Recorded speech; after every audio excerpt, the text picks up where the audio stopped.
Alright guys, so today we are going to do a D-loop and I'll show you how I tie a D-loop and hope it works. Here we go.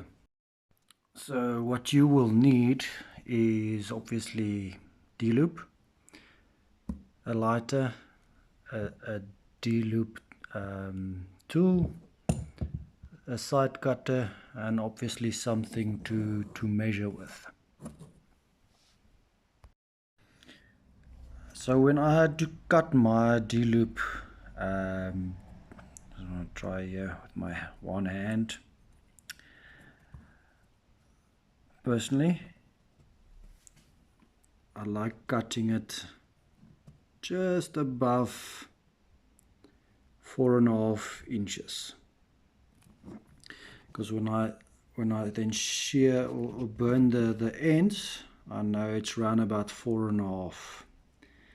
And this will give me a long enough loop to tie down. Right, so now we are set up. I already removed the previous D-loop. So what do you do? Right, to start off with, if you do not have your center point, you can use the stool and obviously you hook it up and you line the zero up to your burger hole there. And normally, well, it is more or less on that point there. So you'd reference it to your burger hole, the zero, and over there.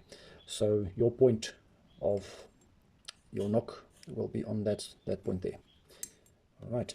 So what I normally then do is I just insert a knock at that point, and there you have it. Now, what you can go further to do is to put on either side or just on the bottom, whatever you prefer, your knock serving, and then the D-loop on the side there. Now for the knock serving, it is actually a very easy thing to do.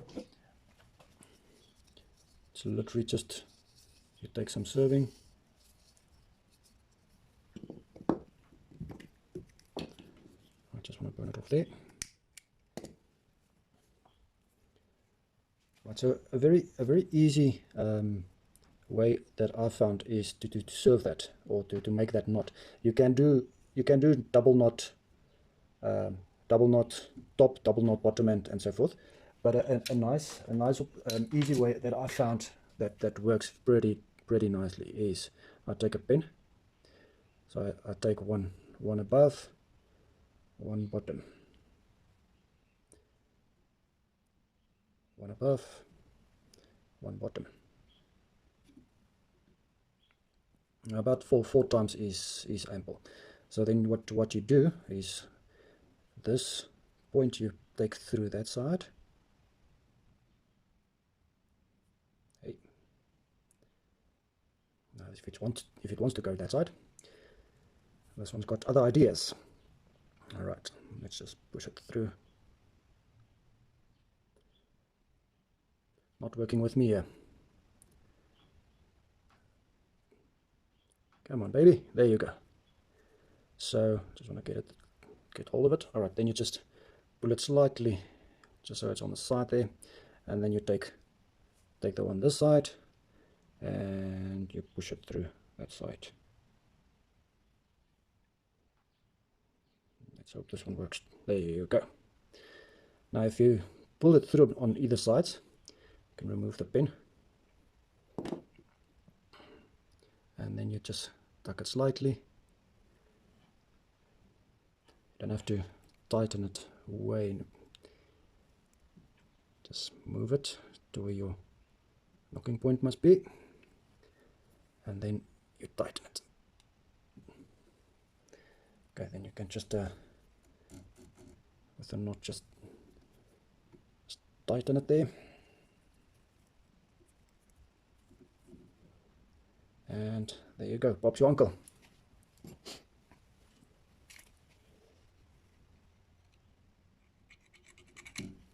Right, cut it, and you can just quickly burn them down, and that's your bottom one. You can do a top one there as well if you like. And then to come back to our D-loop that I did cut, right? So that the points there, just flare them out a bit and just work it, because that just helps with your burning if you burn it. There you go, and just press it down nicely so it makes a nice knob there, so it doesn't pull through when you make the D-loop.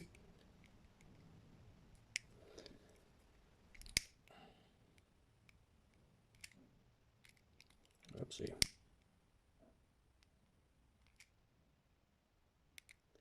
There you go. So then your ends look like that, and then you can start with your D-loop. So the top one wants to show when you start it off.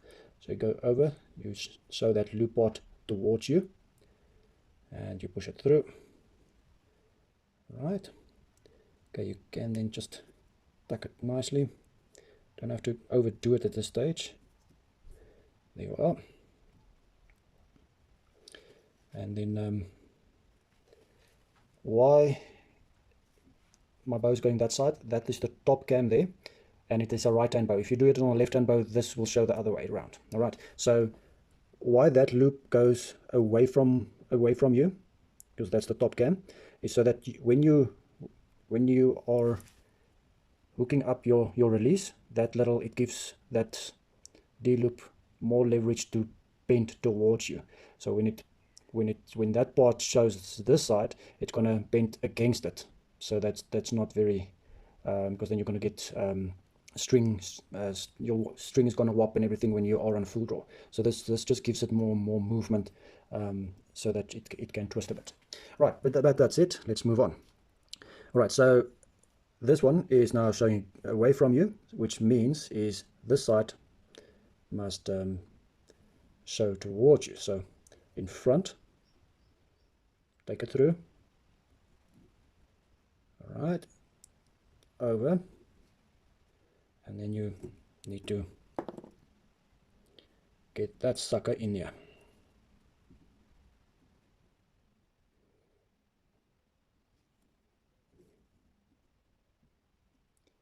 Let's just put it a bit tighter there. There you go. All right, so when that is done, it looks like a cockalock that got some doom. So you can take a sharp nose plier, just push it in there a bit just to tighten it up a bit, and see there it's starting to look like a D-loop, eh? So then you bring it together. Sorry, I'm doing it very slow here, because I'm bending over my camera as well here, so you must actually see this behind me. It looks actually quite Olak, you know. All right. So if you there's your, so move that up a bit. Right. So before tightening this down, so you must give yourself some space here for your knock. Your knock must be nice and loose so that you won't get knock pinch when you start shooting. All right. So then you can get that in here.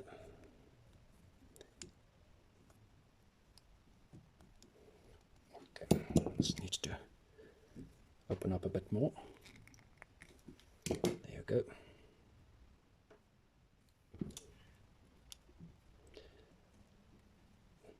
There you go. And then when you're done, you literally just tie it down. And when you do that, you can just make it a bit more presentable. Test it with your knock, and there you go, and you have a D-loop. So you will see that when you do that 4.5 inch D-loop, and when you're done, you will basically sit with around about just longer than half inch long D-loop. And that is how you do it. Hope this helps, and happy shooting, guys.